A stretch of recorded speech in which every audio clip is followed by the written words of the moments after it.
1장 1절로 3절까지입니다. 마가복음 1장 1절로 3절까지 말씀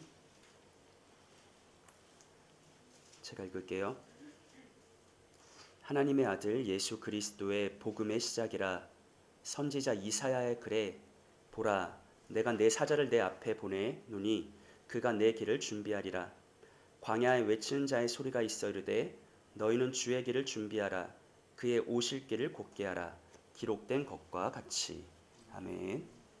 자, 우리 오늘 서로를 향해서 한번 이렇게 인사하겠습니다. 예수님으로 인해 하나님의 나라가 시작되었습니다. 네, 한 번 더 인사합니다. 우리는 예수님 안에서 하나님 나라의 영광을 봅니다. 감사합니다.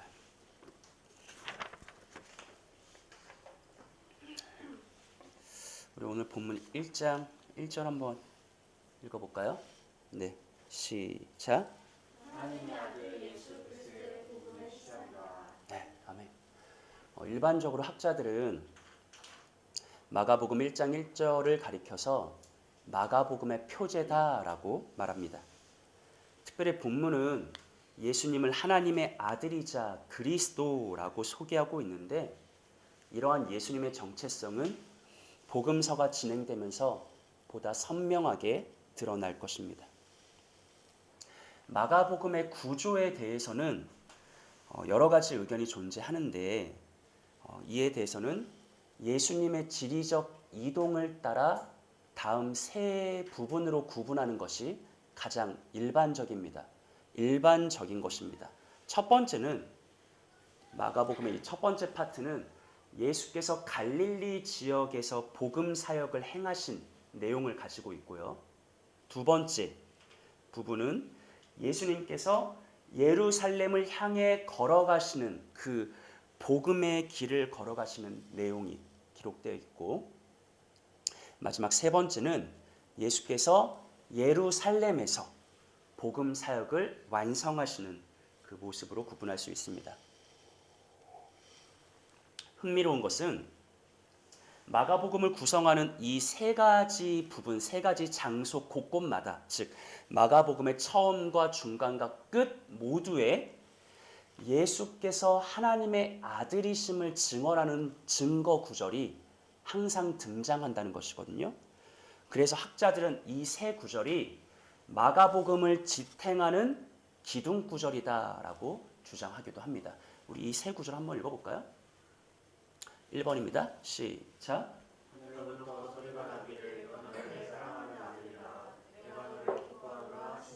2번. 시작.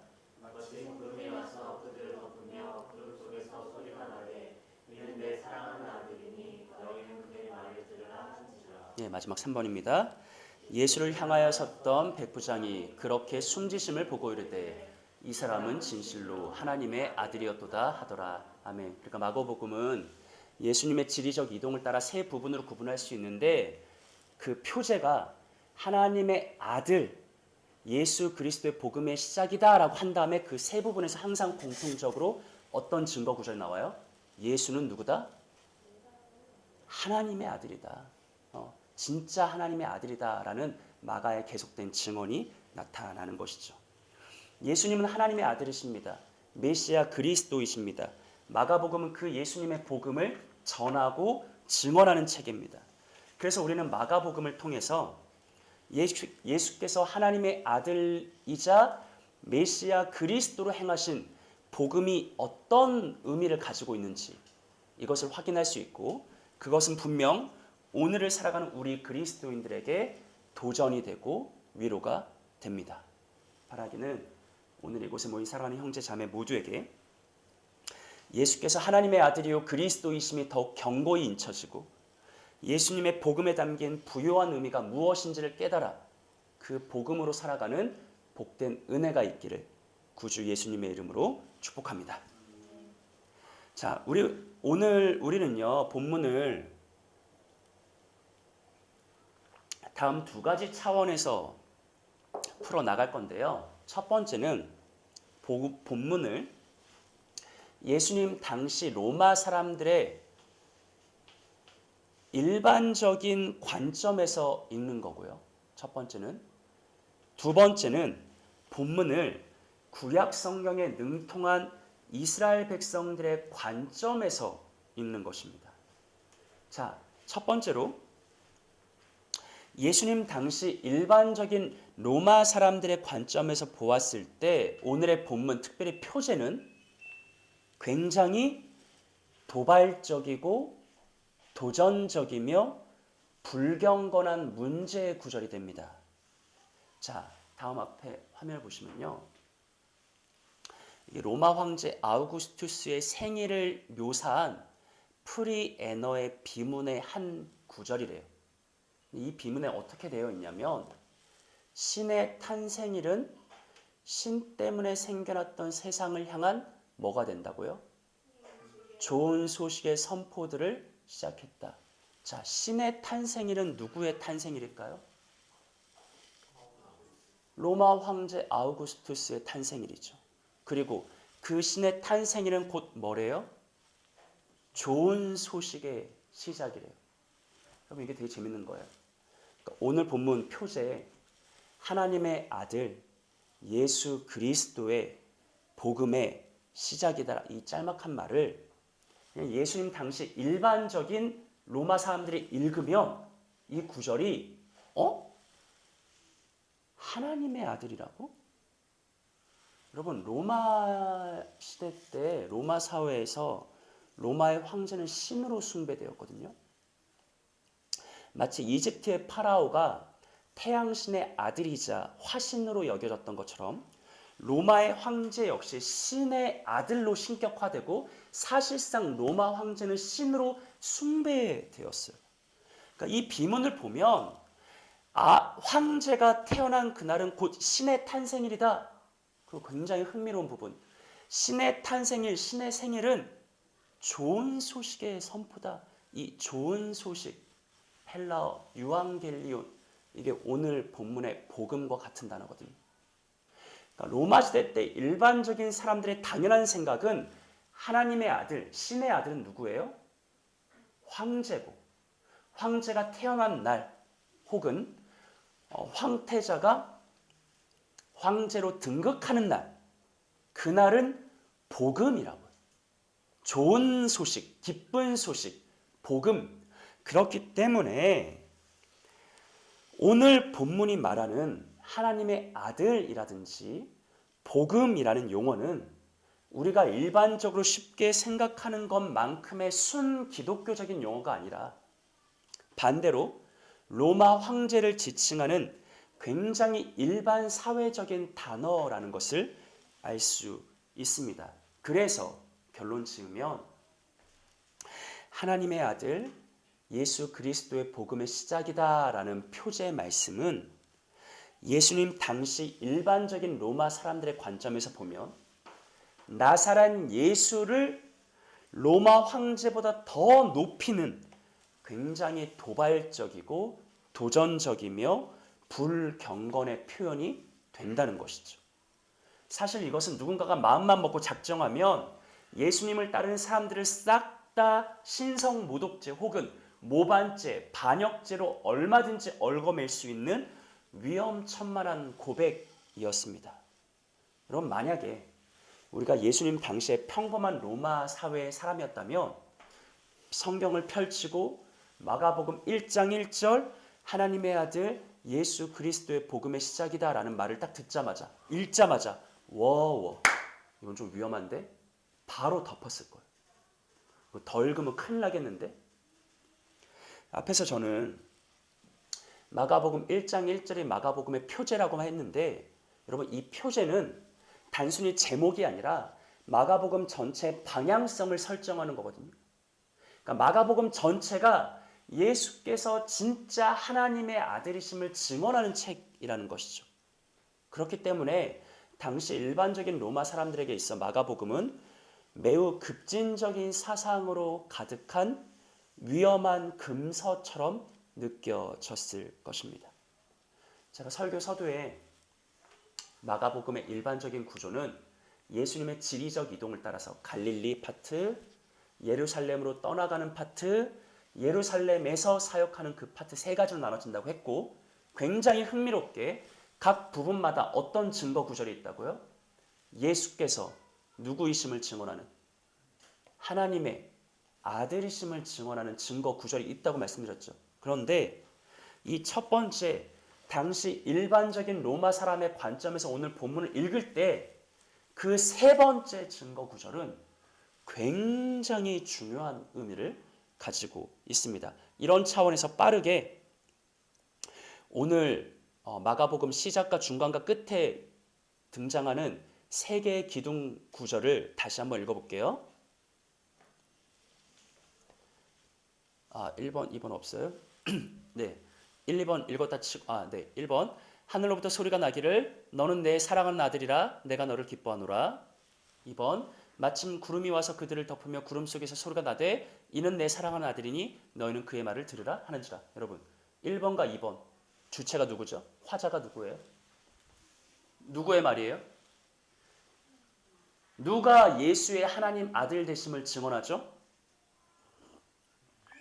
하나님이 직접 증언하는 거죠. 이는 내 사랑하는 아들이다. 하나님이 직접 증언이잖아요. 근데 마지막 세 번째 증거 구절은 굉장히 독특해요. 한번 읽어볼게요. 시작. 예수를 향하였던 백부장이 그렇게 숨지심을 보고 이르되 이 사람은 진실로 하나님의 아들이었구나 하더라. 아멘. 자, 여러분, 마가복음의 마지막을 장식하는 이 증거 구절, 하나님 아버지가 하신 말씀인가요? 그러면 예수님을 따랐던 제자들이 했던 말인가요? 그것도 아니면 예수님 당시에 이스라엘의 종교 지도자들이 했던 말인가요? 이스라엘 백성들이 했던 말인가요? 아니죠. 너무나 의외로 놀랍게도 이 말씀은 누가 했던 말이냐면 예수님의 죽으심을 끝까지 목격했던 누구? 백부장. 로마 제국의 백부장의 입에서 나온 말이라고요. 그건 굉장히 흥미로운 사실이에요. 자, 여러분 보세요. 당시 로마의 일반 백성들이 로마 황제 가이사를 뭐로 모셨다고요? 신으로 모셨어요. 그렇다면 이 로마 황제를 신으로 모실 때 그 로마 황제에 대한 가장 강력한 충성심과 신앙심을 가졌던 대상이 있다면 누구일까요? 군대입니다. 군대. 로마 황제를 신으로 가장 깍듯하게 충성스럽게 열렬히 숭배했던 사람은 로마 군대고 그 중에서도 누굴까요? 군대 장교들이겠죠. 그렇기 때문에 로마의 일반적인 관점에서 마가복음을 읽을 때 이는 하나님의 아들이라. 아니, 나사렛 예수가 하나님의 아들이라고? 로마의 황제가 아니라 나사렛 예수가 하나님의 아들이라고 의문을 불러일으키고 반감을 불러일으키는 그 복음서. 하지만 그 말미에 누구보다 로마 황제에 대한 가장 강력한 신앙과 충성을 가지고 있던 백부장이 스스로 뭐라고 고백하는가? 이 사람은 진실로 하나님의 아들이었도다 라고 고백한다는 것이죠. 여러분, 복음서에는 아이러니가 많이 등장합니다. 아이러니는 말 그대로 역설적인 상황을 보여줌으로써 어떤 주제를 부각시키는 건데, 이렇게 볼 때 예수님의 죽음을 목격한 백부장이 이 사람은 진짜 하나님의 아들이다 라고 고백했던 것은 복음서 내에 무엇보다 더 통렬하고 더 강력한 아이러니 그 자체라고 말할 수 있어요. 왜 그렇습니까? 예수님을 향해서 평소에 매일같이 예수님은 하나님의 아들이십니다. 예수님은 그리스도이십니다 라고 고백했던 대상은 누구예요? 제자들이죠. 근데 정작 그렇게 예수님이 하나님의 아들이라고 고백했던 제자들은 예수께서 로마 병사들에게 잡혀가던 그 마지막 날 밤에 한 명도 예외 없이 예수님을 버리고 다 도망갑니다. 특히나 마가복음 14장은 그 자리에 벗은 몸에 배 이불을 두른 한 청년이 있었는데, 보통은 우리가 이 사람이 마가복음의 저자 요한이라고 생각하거든요. 그런데 이 마가가 예수께서 잡혀가실 때 배 이불을 내팽개치고 알몸으로 도망갔다라고까지 말을 해요. 그러니까 이게 얼마나 아이러니한 사실입니까? 평소에 예수님과 함께 지내며 예수님의 말씀의 가르침을 받고 예수님의 기적을 체험했던 제자들은 평소에는 예수님 하나님의 아들이십니다, 예수님 그리스도이십니다라고 고백했지만 정작 결정적인 순간에 그들은 예수를 버리고 예수님의 곁을 지키지 않았는데, 오히려 반대로 평소에는 로마 황제 가이사가 하나님이다, 하나님의 아들이라고 찰떡같이 믿고 황제를 숭배했던 백부장이 정작 마지막에 예수님의 죽음을 보면서 뭐라고 고백해요? 와, 아니다. 가이사가 아니라 나사렛 예수가 진짜 하나님의 아들이다라고 고백했다는 것이죠. 이게 얼마나 역설입니까? 아이러니고. 제가 오늘 본문의 첫 번째 부분에서 적용하고 싶은 것은 이것입니다. 여러분, 오늘의 본문, 아니 복음서 전체, 보다 확장하면 성경 전체는 위험천만한 메시지입니다. 여러분들에게 이렇게 인식됐는지 모르겠어요. 예수께서 진짜 하나님의 아들이시고 예수께서 그리스도이시고 예수가 걸어간 그 삶은 복음의 삶이라는 것, 그 말씀은 그 말씀 앞에 선 우리 모두의 삶을 뒤흔드는 충격적이고 전복적인 메시지입니다. 동의하시나요?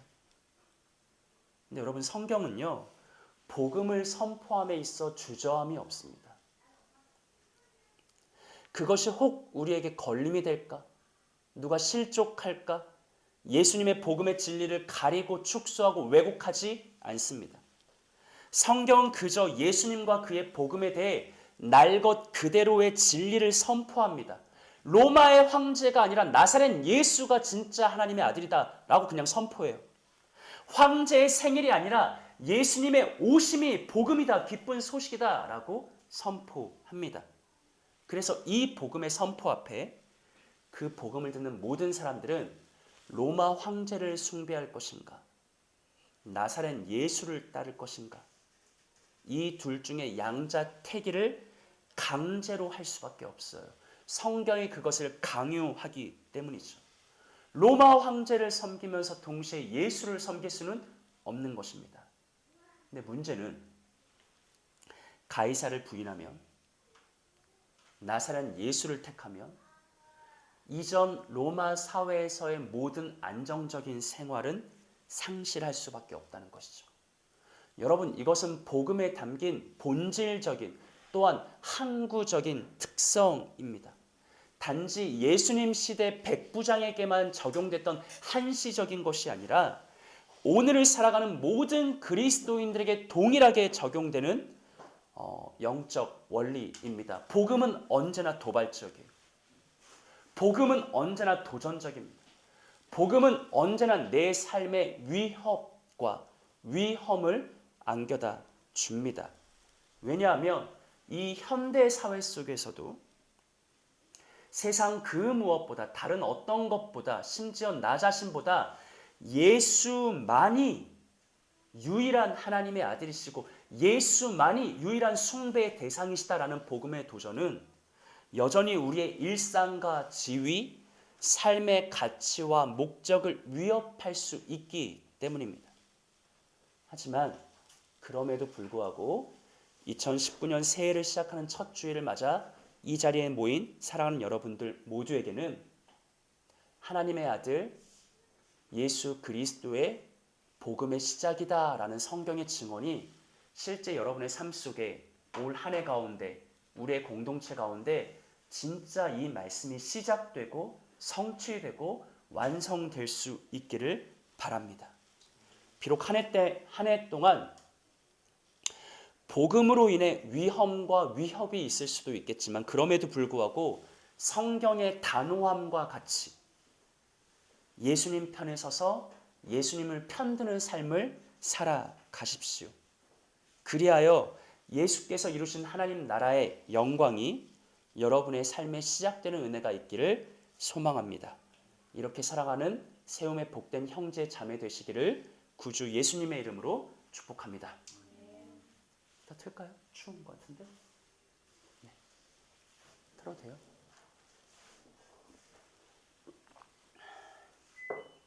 자, 두 번째로 우리는 오늘 본문을 구약 성경에 능통했던 이스라엘 백성들의 관점에서 읽을 수 있습니다.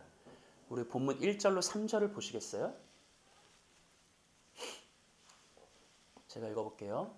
하나님의 아들 예수 그리스도의 복음의 시작이라 선자 이사야의 글에 보라 내가 내 사자를 내 앞에 보내노니 그가 내 길을 준비하리라. 광야에 외치는 자의 소리가 있어 이르되 너희는 주의 길을 준비하라. 그의 오실 길을 곧게 하라. 기록된 것과 같이 라고 말하죠.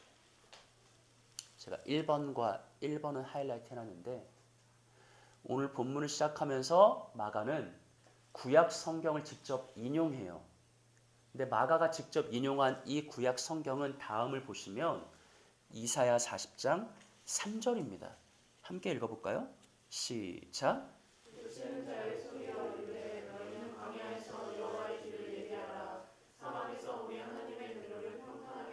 아멘. 자, 여러분 오늘 본문 마가복음 1장 1절로 3절. 첫 번째, 예수님 당시에 일반적인 로마 사람들의 관점에서 보면 오늘 본문은 어떤 메시지가 됩니까? 굉장히 도전적이고 도발적이고 충격적인 그런 메시지가 되죠. 하지만 두 번째, 구약 성경에 능통했던 이스라엘 백성들의 관점에서 보면 마가복음을 시작하는 구절은 주 예수 안에서 이전 메시아를 향한 하나님의 모든 약속이 성취되었다라는 메시지가 됩니다. 그래서 오늘 본문을 잘 살피려면 우리는 저자 마가의 의도를 따라 이 말씀을 이사야 40장의 문맥 속에서 살펴봐야 되는 거죠. 그런데 엄밀히 말할 경우에 사실 마가복음 1장 2절로 3절에서 마가가 인용한 구절은 앞에 다시 보여주시겠어요? 제가 그걸 구분해서 2번과 3번이라고 해놨는데 이 1번은 이사야 40장 3절이 맞거든요. 그러니까 본문은 이사야 40장을 배경으로 해서 이해해야 돼요. 근데 사실 엄밀하게 따지면 2번은 출애굽기의 말씀이고요. 3번은 말라기의 말씀이에요. 그러니까 마가는 자유롭게 출애굽기와 이사야와 말라기를 혼합해서 인용했던 거죠. 자, 그러면 출애굽기와 말라기의 말씀을 한번 읽어볼까요? 2번이 말라기고 3번이 출애굽기네요.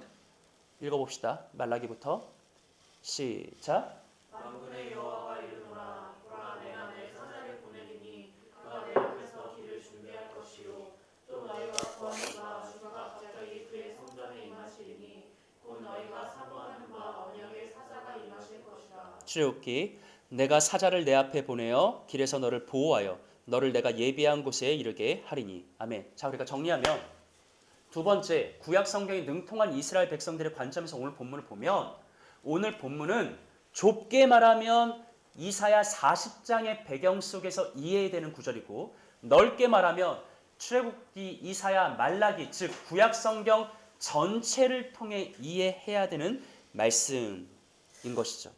그렇기 때문에 하나님의 아들 예수 그리스도의 복음의 시작이다라는 마가의 진술은 사실상 하나님께서 구약 성경 전체를 통해 그의 언약 백성들에게 주신 메시아 약속의 총화라고 부를 수 있는 것입니다. 다만 오늘 우리는 시간이 짧아서 구약 성경 전체를 다 살필 수는 없고 간략하게 출애굽기, 이사야, 말라기의 배경을 통해 본문의 내용이 어떤 의미를 담고 있는지를 함께 살펴보겠습니다. 자, 먼저 출애굽기, 이사야, 말라기 전체가 동일하게 말하는 건 뭐냐면 하나님께서 누구를 보낸다? 내 앞에 누구를 보낸다? 사자를 보낸다. 내가 갈 건데 그 앞에 먼저 사자를 보낼 거야. 그리고 그 사자가 나의 길을 예비할 거야 라고 말씀하시죠. 우리는 예수님의 앞서 먼저 온 주의 사자, 주님의 길을 예비했던 하나님의 사자가 누구인지를 잘 알고 있습니다. 누구입니까? 세례 요한이죠. 특별히 말라기의 문맥 속에서는 주님보다 앞서 올 주의 사자를 엘리야라고 소개하는데 실제로 복음서에서 예수님은 세례 요한은 엘리야였다. 엘리야의 사명을 끝까지 잘 감당했다라고 인정해 주십니다. 하나님은 광야에 있던 이스라엘 백성들과, 이게 출애굽기의 정황이죠. 이제 얼마 후면 바벨론 침공과 예루살렘 멸망을 앞둔 이스라엘 백성들, 이사야의 정황입니다. 그리고 하나님의 기적적인 은혜로 바벨론을 떠나 약속의 땅에 돌아와 성전을 재건했지만 얼마 지나지 않아 다시 영적 침체에 빠져 오랜 시간을 보내고 있는 이스라엘 백성들, 말라기의 정황이죠. 이 언약 백성들을 향해서 뭘 약속하시냐면, 내가 주의 날이 이르면 너희에게 찾아갈게. 근데 그 전에 나의 사자를 먼저 보낼 거야. 내 사자는 내 길을 예비할 것이고 그 길이 준비되면 내가 너희에게 갈 거야. 바로 이것을 약속하고 있는 것이죠. 그러면 오늘 우리가 던져야 될 질문은 이것입니다. 주의 사자가 먼저 오고 주님의 길을 예비해서 마침내 주께서 오시면 그는 어떤 일을 행하실 것인가? 즉 오늘 본문에서 마가가 하나님의 아들 예수 그리스도의 복음의 시작이다 라고 말했는데, 약속된 메시아 그리스도 하나님의 아들이 오셨는데 그럼 그는 무엇을 할 것인가? 이 궁금증이 우리에게 담겨 있잖아요. 그것을 출애굽기, 이사야, 말라기 순서대로 약속하신 주가 이 땅에 오시면 어떤 일을 행하실 것인지 함께 살펴보겠습니다. 출애굽기 23장 20절 한번 읽어볼까요? 시작.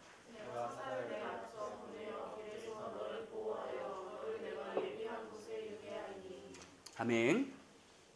자, 첫 번째로 출애굽기는 하나님께서 자신보다 앞서 주의 사자를 보내시는데, 그는 길에서 너를 뭐한다? 보호한다. 지금 그들이 걷는 길은 어떤 길이죠? 광야길이겠죠.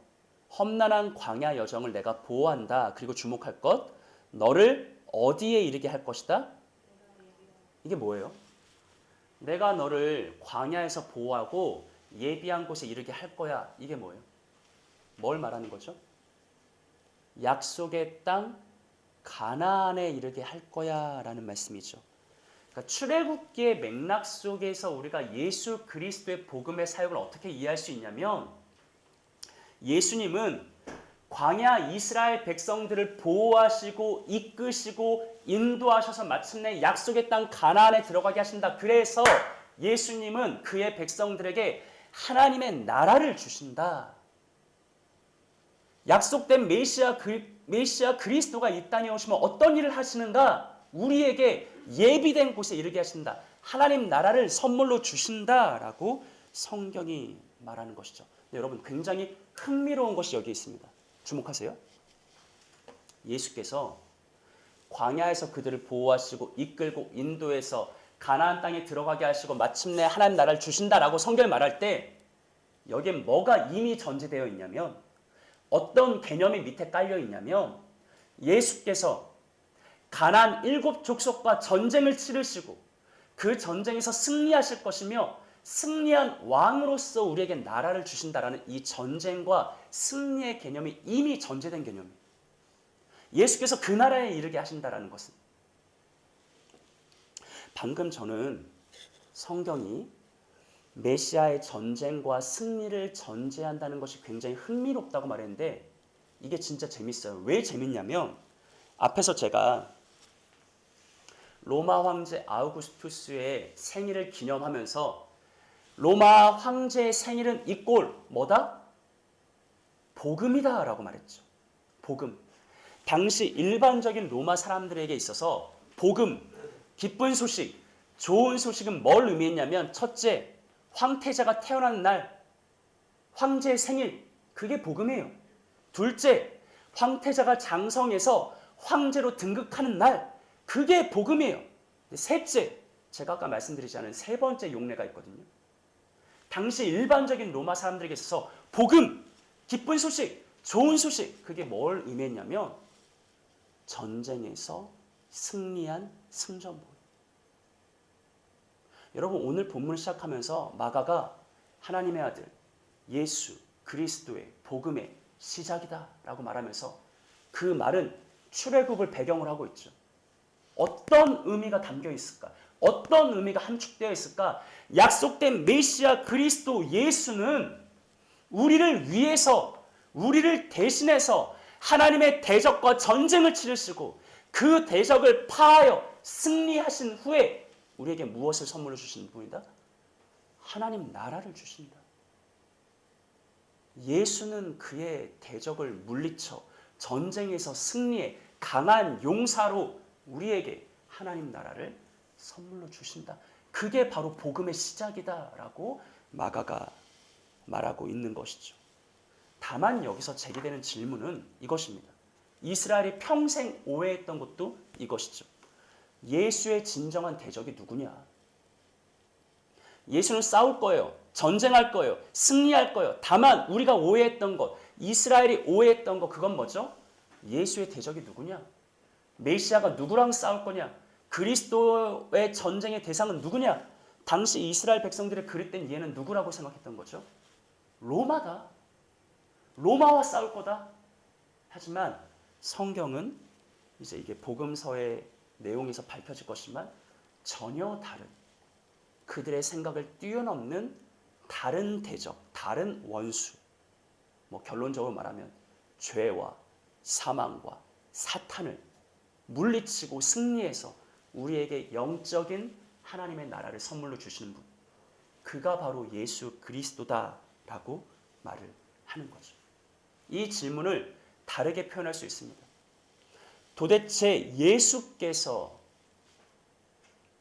하나님의 아들 메시아 그리스도로 걸어가실 주의 길은 무엇인가? 어떤 모습인가? 또 다시 표현하면 도대체 예수는 어떤 주의 길을 걸어가셨기에 로마 황제를 신이라고 모시던 로마 백부장이 마지막 예수님의 죽음을 보고 그의 입으로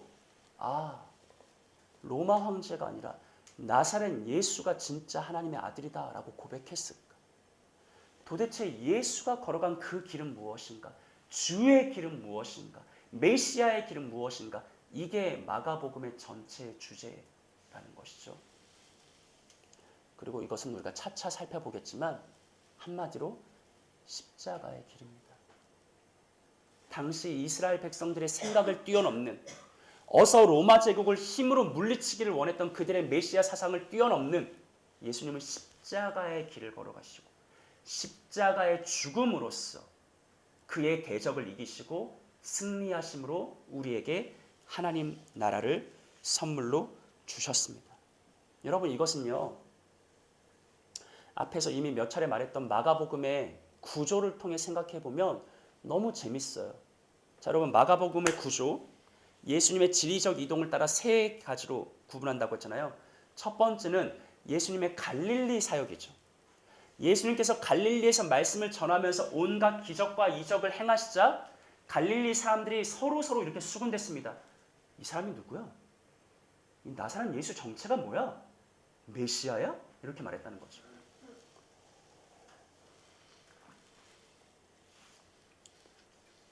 두 번째로 예수께서 예루살렘을 향해 길을 떠나실 때 베드로는 놀라운 신앙 고백을 남겨요.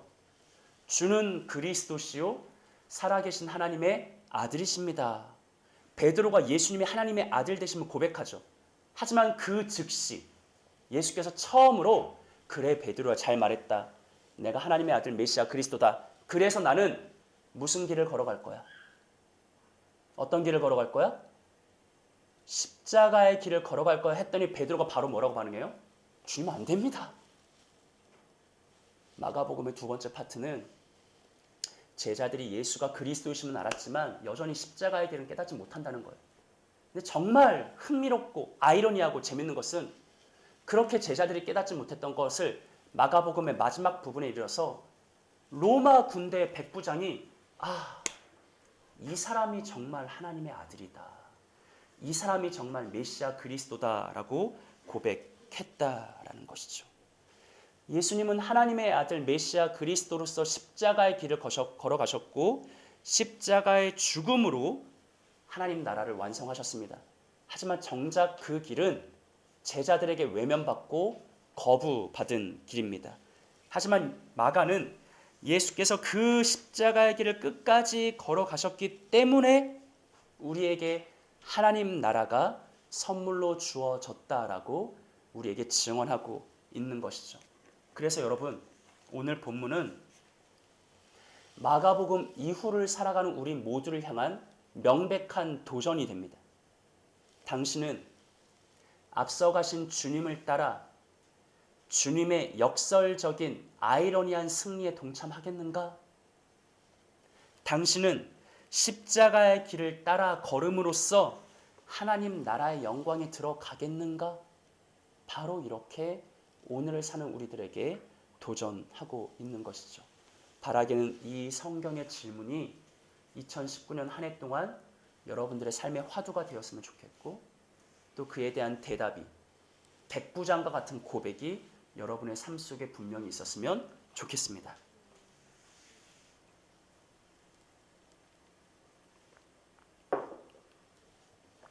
자, 첫 번째 출애굽기 말씀이 예수님의 승리와 그로 인한 하나님 나라를 약속한다면요, 두 번째로 살펴볼 이사야 말씀은 강한 왕이신 예수께서 만드실 그 나라의 모습을 알려줍니다.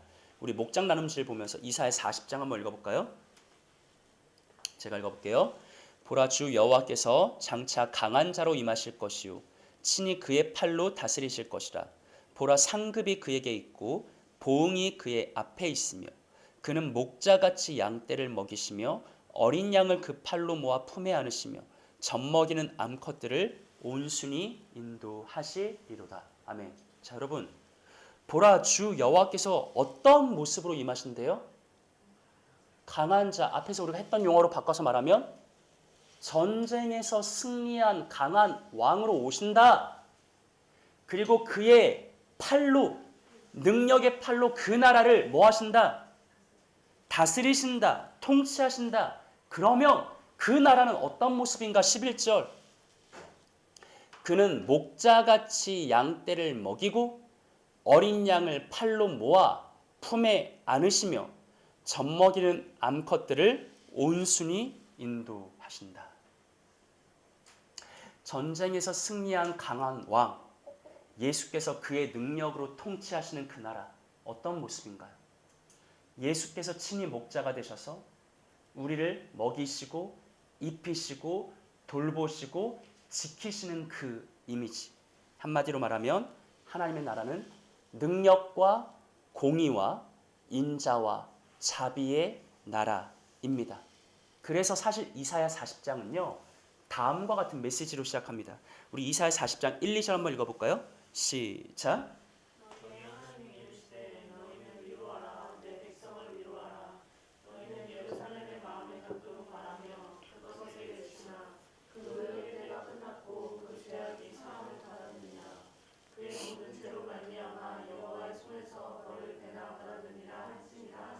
아멘. 1절을 보시면 너희 하나님이 이르시되 너희는 뭐하라 뭐하라?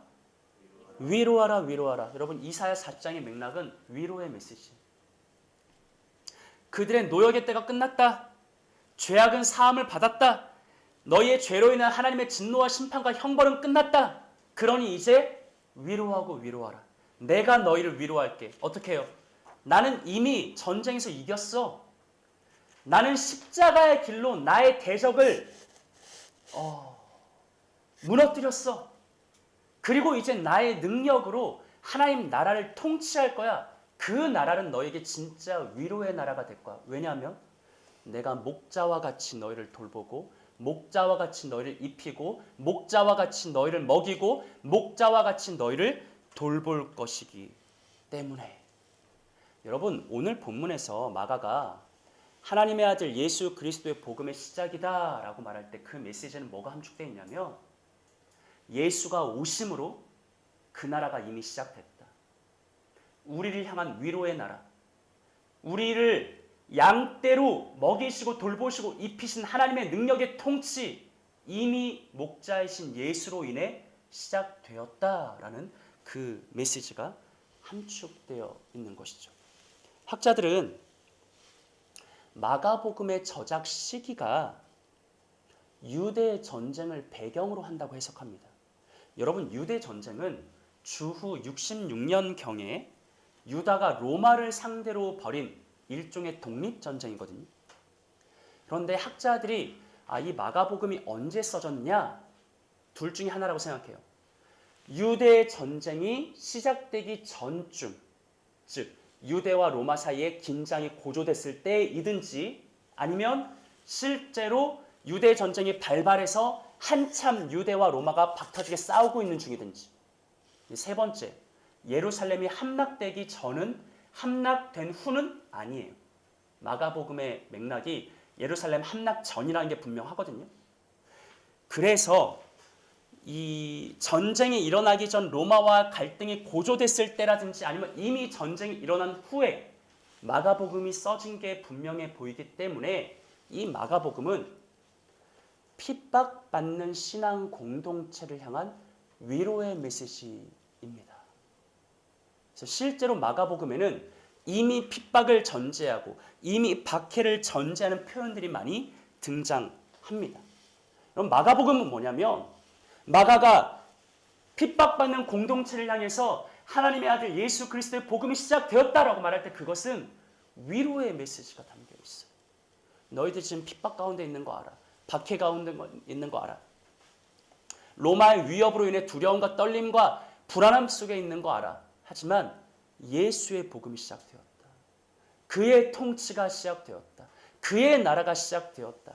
그가 우리를 목자와 같이 품어주신다라고 성경이 증언하고 있는 것이죠. 다만 여기서도 문제는 예수가 누구와 싸울 것인가의 문제이고, 그것은 우리가 잘 알고 있는 것처럼 당시 이스라엘 백성들의 기대와는 다른 것이었죠. 중요한 것은 예수께서 십자가로서 그 싸움을 승리하셨다라는 것입니다. 우리 이에 대한 바울의 결론적인 증언 한번 들어볼까요? 합독합시다. 시작.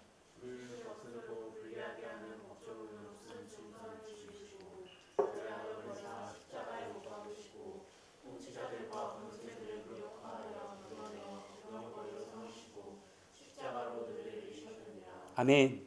예수님은 세상 모든 사람들의 일반적인 생각을 뛰어넘어서 십자가의 죽음으로 대적과 싸워 이기시고 십자가로서 죄의 문제를 해결하셨습니다. 우리에게 약속된, 우리에게 시작된 하나님의 나라는 예수 그리스도의 십자가 외에 다른 것으로는 완성될 수 없습니다. 이것을 기억하시면서 2019년 한 해 동안 앞서 걸어가신 주님의 십자가의 길을 깊이 묵상하고 그 길을 따라가고 그 길 속에서 위로의 메시지를 발견하시며 하나님 나라 안에서 우리의 목자이신 예수 그리스도의 품 안에서 참된 하늘의 위로를 경험하는 사랑하는 여러분들 되시기를 예수님의 이름으로 축복합니다. 자, 마지막입니다. 오늘 본문에서 마가는 마지막 세 번째로 말라기서를 인용했는데, 말라기는 앞선 출애굽기 이사야와 동일하게 하나님 나라를 예고합니다. 근데 말라기의 독특한 강조점은 뭐냐면, 그 나라가 성전과 레위 자손의 회복을 통해 이루어질 거다. 바로 이 메시지를 강조한다는 것이죠. 자, 그래서 목장 나눔실 보면서 좀 길지만 1절로 4절까지 제가 한번 읽어볼게요. 만군의 여호와가 이르노라, 보라, 내가 내 사자를 보내리니 그가 내 앞에서 길을 준비할 것이요 또 너희가 구하는 바, 읽어볼까요? 시작. 네, 주님이, 하나님이 갑자기 어디에 찾아오신대요? 성전에 임한다. 왜 오실까? 너희가 사모하는 바 언약의 사자가 임하실 것이라. 그가 임하시는 날을 누가 능히 당하며 그가 나타난 때에 누가 능히 서리오. 한번 읽어볼까요? 시작.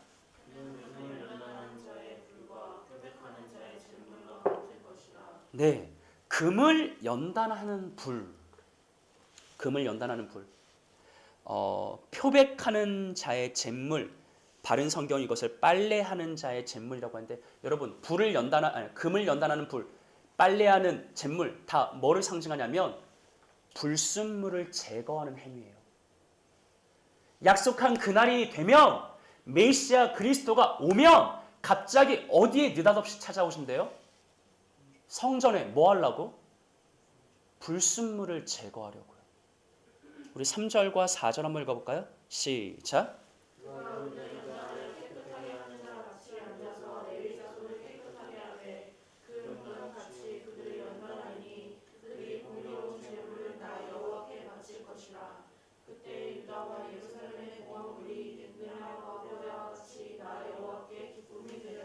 아멘.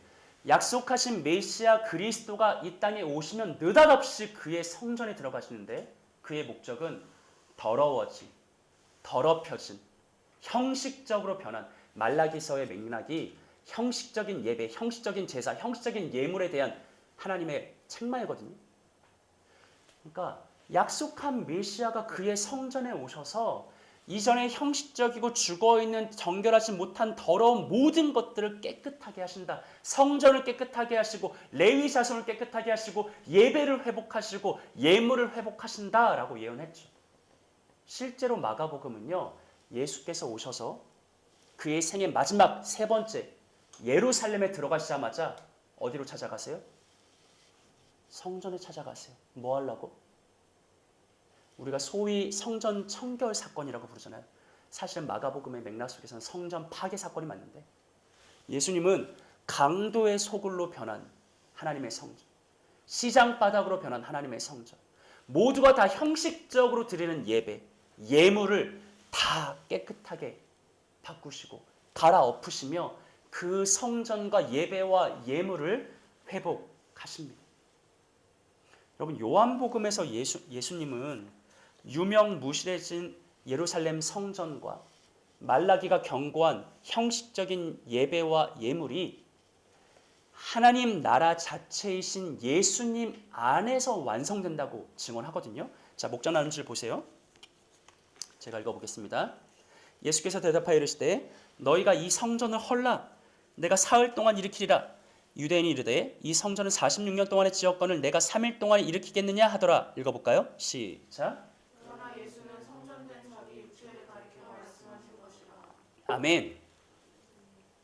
예수님은 메시아로 이 땅에 오셔서 성전을 깨끗하게 해요. 아니 사실상 형식적으로 변한 죽은 성전을 파괴해요. 그럼 성전은 예수님이 성전이 되시죠. 다음도 한번 읽어볼게요. 예수께서 이르시되 여자여 내 말을 믿으라. 이 산에서도 말고 예루살렘에서도 말고 너희가 하나님 아버지께 뭐할 때가 온다? 지금까지 예배는 성전에서 드렸어요. 그리심 산에서 드릴 거냐? 예루살렘 성에서 드릴 거냐? 아니, 이제 예배는 누구 안에서? 성전이신 예수 안에서. 그럼 마가가 증언합니다. 하나님의 아들 예수 그리스도의 복음의 시작이다. 어떤 의미가 담겨 있는 건가요? 이전에 형식적이고 더러워졌고 부정했던 모든 성전과 모든 예배와 모든 예물은 그리스도께서 청결하게 정결하게 다 씻어버렸고 이제 예수님은 극히 거룩한 자기 몸을 새 성전으로 삼아 예수 그리스도를 믿는 모든 신앙인들이 성전이신 예수 안에서 하나님을 얼마든지 예배할 수 있게 하셨다. 성전이신 예수 안에 하나님 나라의 시작이 있다.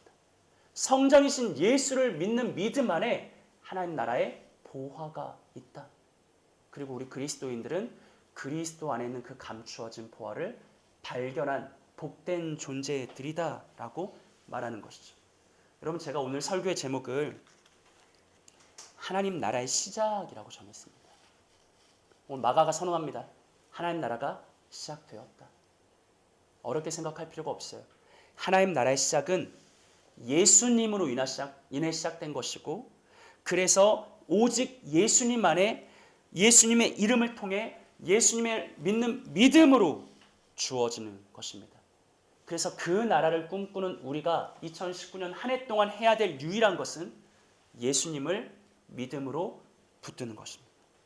마가는 그의 복음서를 통해 하나님의 아들 예수 그리스도의 복음을 증언했습니다.